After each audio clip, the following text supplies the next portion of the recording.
Gandang umaga po sa inyong lahat. Ngayon ay araw ng Linggo, May 12, 2024. Nakikita nyo po yung aming pambomba ng tubig, yung Honda. At sa likod niya yung source ng aming pandilig, yung aming creek na maliit. So hindi po nawawala ng tubig yan. At ngayon po ay magdidilig kami sa aming mga dragon fruit. At pumili kami ng additional na mga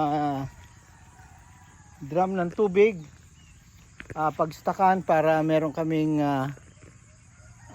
malagyan ng tubig pandilig namin mamaya.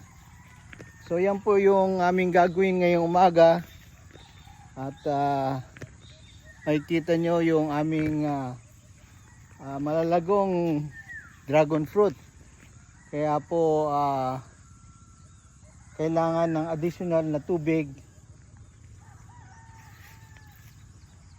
para lalong gumanda yung mga bulaklak at ang bunga niya sa mga susunod na araw at linggo.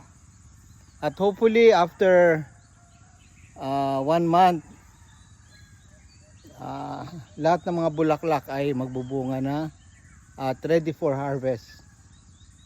Siguro ngayon ay May, mga June or July po ay makikita na natin yung mga bagong bunga ng ating dragon fruit. Yan lang po ang aming marireport ngayong May 12, Sunday, dito sa aking farm sa Naik, Cavite. Maraming salamat po.